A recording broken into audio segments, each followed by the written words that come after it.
and I'm gonna get a lot of too, but honestly, there could be the way where you put Crawford over. You know, he coming behind his jab, he throwing straight punches, he going to the body, going up and down. He just got to tighten up a little bit on his defense, but other than that, man. The pound-for-pound #1 position is never guaranteed in a sport driven by constant debate and divided opinions among fans and media. Yet one of boxing's most intimidating figures has now made his view clear. David Benavidez, known as the Mexican Monster, addressed Terence Crawford, and his words were not a challenge. At 168 pounds, Crawford did more than defeat Canelo Alvarez. He completely took him apart. A naturally smaller fighter who climbed through weight classes managed to dominate a man many once believed could not be beaten. Is he on the Mount Rushmore of Hell boxers? Yeah. Yes. Fuck yeah. Yeah? 3-time undisputed. He just beat Canelo. Yeah. The face of boxing. So now you can say Bud is the face of boxing.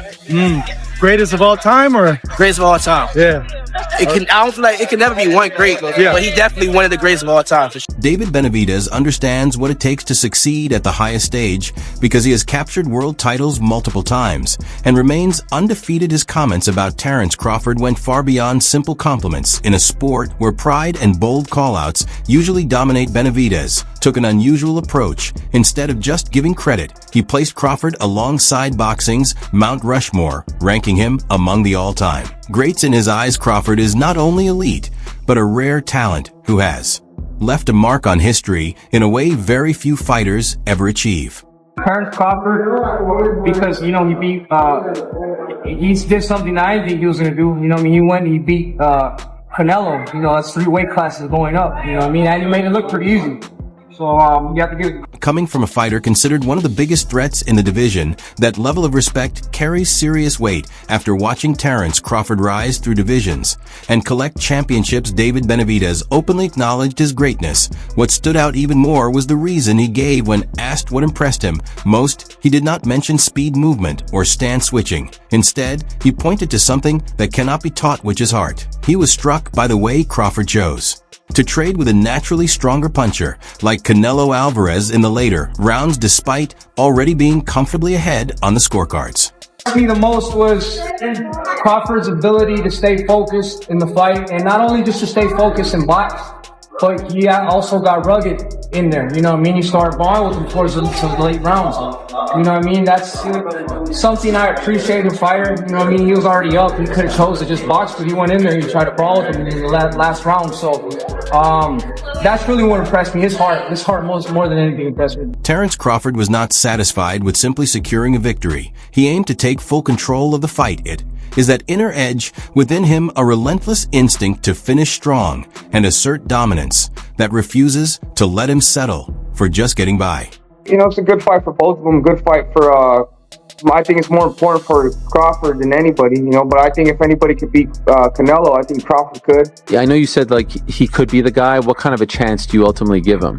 I think give him like a 7 out of a 10. Oh, wow, that high. I thought you were going to say like 25. I mean, no, Crawford is good. Crawford is good, and I think he's been known that he's going to fight Canelo for a long time. And you know, Crawford, he likes to pick up the weight, so I'm sure he's been working on the weights for a long time. So, you know, Crawford, when he has with a person that has big IQ like that, if you do enough weights, you know, and you stay working for a long time, you know, you have a punch. David Benavidez believes that is the hidden key behind Terence Crawford, and the reason he is so difficult to beat. It is not only his high-level skill set, but the intimidating mindset that comes with it. In Benavidez's view, that sharp mental edge is something Canelo Alvarez no longer carries the way he once did. I'm gonna get a lot of too, but honestly, there could be the way where you put Crawford over Mayweather.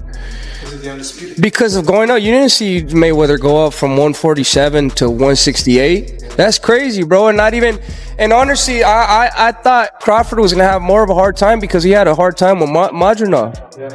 So imagine going up to it. I mean, that's crazy. I mean, but I don't want to take nothing away from Mayweather. Mayweather's the greatest of all time, but I think that was a really big risk that Crawford took, and then he ended up winning. You know what I mean? So you have to give credit to that too. I mean, that's a big risk. That'd be like me going up and fighting Usyk right now, heavyweight. I know that's been kind of hinted. I'm not thinking of that right now. I'm not thinking of that right now, no, but that's kind of like how that'd be. You know what I mean? So you have to, bro. That's a lot of. He has a lot of balls to do that, and not only to go do that to show the world that he's really like that.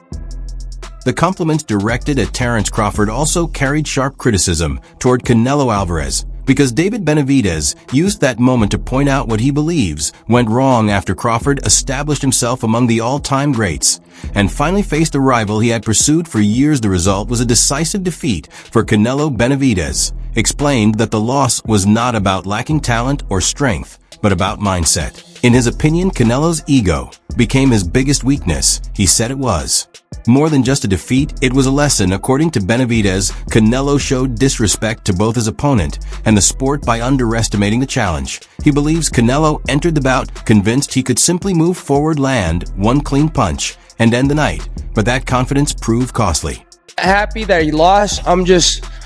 I kind of felt like that could have been me. That was my moment. You know what I mean? If I would have got in there, I know I would have beat him. You know what I mean? So I don't want to be a hater, but that's kind of how I feel. But you know what I mean? I give all the flowers to Crawford. You know what I mean? That should have been me in there. That should have been my. If I would have got that fight, I would have been me. I would have been the one getting my hand raised. But like I said, it didn't happen, and that's why it didn't happen, because Canelo knows that. David Benavidez stressed that acting with that kind of disrespect has no place in boxing. He warned that underestimating an opponent will eventually come back to hurt you, and every fighter should remember that lesson. In the end, he pointed out that the same ego which helped build Canelo Alvarez into a global star ultimately played a major role in his downfall. Crawford took it way more serious than Canelo, which is kind of weird because, you know, the amount of money that Canelo was making. And I know all these people say, oh, yeah, you know, talking shit about Canelo. I'm not talking shit about him. He just didn't look like he really prepared 100%. Just throwing 10 punches around. Or I think it was his ego is that big that he thought that, oh, I'm just going to walk through him, catch him with a good shot, and it's going to be done. As you can see, Crawford is a different type of fighter. Not only has he had the boxing IQ, he has that dog in him. He was in there. He was brawling with Canelo like in the 8th, 9th, getting the best out of him. Boxing, he's epitome of a great boxer. There's a lot of lessons to be learned in that fight. You know what I mean? If you really want to make something come true and you really believe it, you can make it come true. And then the other lesson is, don't let your ego get the best out of you, and don't think that you don't have to prepare because you're a bigger fighter. You know what I mean? That shit will bite you. With Canelo Alvarez no longer viewed as the ruler, attention quickly shifted to the next major showdown. The focus turned to Terence Crawford, known for his ruthless finishing instinct, and a possible clash with the relentless Mexican contender David Benavidez. It felt like a true transfer of power, the established king against the uncrowned threat, a fight for the heart of the 168-pound division, and the excitement built. Immediately, many believed it was the perfect matchup, yet when the question was finally directed at Benavidez, his response stunned everyone. He did not hesitate or leave room for debate. He dismissed the fight entirely. He stated clearly that he had no interest in facing Crawford, explaining that he was finished at 168 and moving on from the super middleweight division. He even made it clear that not even a massive payday for a bout with Canelo would change his decision, showing that money was not driving his choice. Could you still make 168? Is that a possibility? Honestly, bro, my plan is after this fight, I want to go down to 154. Nah, bro. I'm done with cruiserweight. You know, I want to take this opportunity, though. Yes, I said cruiserweight.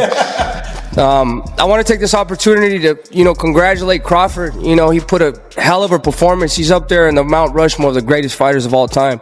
And, you know, let Crawford do his thing, bro. You know, at the end of the day, I have no interest in fighting Crawford. I have no interest in going down to 168. I mean, yeah, it's nice that it would be dope winning all titles, but I'm way past that at 168. You know, if the only reason I wouldn't even go down to 168 for Canelo, and I'm just being real with you, you know, and let Crawford do his thing. Let him have his, let him. I want to give his flowers, man, because he's a great fighter, man. When there's no other fighter that's coming up from 147 to beat a type of fighter like Canelo at 168, you know, and Crawford, you know, he's one of the greatest of all time. So, you know, I have no interest in going down to 168. I'm not saying that I'm scared of Crawford or whatever, you know, but Crawford's a man at 168. That's his weight class. I'm done with. In a firm and dismissive statement, David Benavidez shut down what would have been boxing's biggest potential matchup. He simply said to let Terence Crawford remain in his own division, stepping away from the entire idea of the fight. and the super middleweight picture this decision disappointed fans and ended expectations of the highly anticipated showdown, effectively leaving Crawford as the clear focal point and undisputed figure in his weight class. How fight look with Benavidez? Who do you think? I still got it at 50-50. Benavidez good, but Canelo is, you know what I mean, great.